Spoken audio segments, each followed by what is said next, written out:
కాకినాడ సంత చెరువు వద్ద గల శ్రీ పోతులూరి వీరబ్రహ్మేంద్ర స్వామి వారి సజీవ సమాధి ఆరాధనోత్సవం ఘనంగా జరిపించారు. ఈ సందర్భంగా శ్రీ పోతులూరి వీరబ్రహ్మేంద్ర స్వామి వారికి పంచామృత అభిషేకాలు, విశేష పూజలు ఆలయ అర్చకులు అల్లవరపు నాగేంద్రాచార్యులు శాస్త్రోక్తంగా జరిపించారు. నీలయ్య దంపతులు పీటలపై కూర్చుని స్వామివారి పూజా కార్యక్రమాలను భక్తి శ్రద్ధలతో జరిపించారు.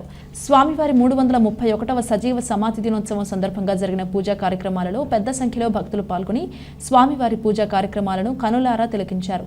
ఈ సందర్భంగా ఆలయ కమిటీ అధ్యక్షులు అరటికట్ల రామ్మోహన్ రావు మాట్లాడుతూ ఆలయంలో ప్రతి ఏటా శ్రీ పోతులూరి వీరబ్రహ్మేంద్ర స్వామి వారి సజీవ సమాధి దినోత్సవాన్ని ఘనంగా జరిపిస్తున్నట్లు వెల్లడించారు. ఈ కార్యక్రమంలో ఆలయ కమిటీ సభ్యులు, స్థానిక భక్తులు పాల్గొన్నారు. ఈరోజు కాకినాడ సినిమా రోడ్ సంత చెరువు వద్ద చేసిన శ్రీ పోతులూరు వీరబ్రహ్మేంద్ర స్వామి వారి కామాక్షమ్మ ఆలయం నందు శ్రీ పోతులూరు వీరబ్రహ్మేంద్ర స్వామి వారి 331వ సజీవ సమారాధన కార్యక్రమం ఈరోజు ఆలయం నందు జరపడం జరిగింది. మరి కుల మతాలకు అతీతంగా వీరబ్రహ్మేంద్ర స్వామి వారి కాలజ్ఞానం ఎంత ఇదిగా ప్రతిబోధించారో అందరికీ తెలిసిన విషయమే. మరి ప్రపంచవ్యాప్తంగా కూడా ఆయన చెప్పినవన్నీ కూడా అన్నీ జరుగుతున్నాయి. మరి భక్తులందరూ కూడా బ్రహ్మవారిని, అమ్మవారిని దర్శించి తీర్థప్రసాదాలు సేకరించి కార్యక్రమం ఎంతో దిగ్విజయంగా జరిపించడం జరిగింది. స్వామివారికి దర్శించినందుకు అందరూ కూడా హృదయపూర్వక ధన్యవాదాలు తెలియజేస్తున్నాం. వీరబ్రహ్మేంద్ర స్వామి వారి యొక్క సజీవ సమారాధన మహోత్సవము కాకినాడ పట్టణంలో సంత చెరువులో వెలసి ఉన్న కామాక్షిదేవి ఆలయము మరియు వీరబ్రహ్మేంద్ర స్వామి యొక్క ఆలయమునందు గత సుమారుగా 30-35 సంవత్సరాల నుంచి వైభవేతంగా ప్రతి సంవత్సరం ఏర్పాటు చేయడం జరిగింది.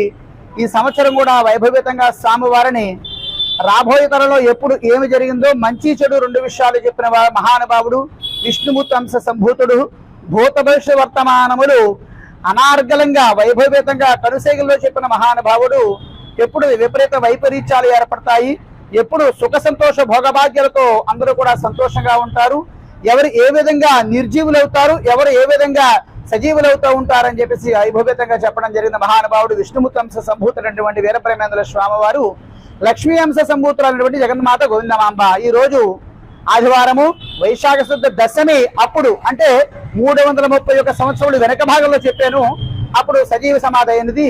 ఈ రోజు 331 సజీవ సమారాధన వైశాఖ శుద్ధ దశమి శుక్రవారం సందర్భంలో 2024 సందర్భంలో మన కాకినాడ పట్టణంలో వైభవేతంగా చేయడం జరిగింది.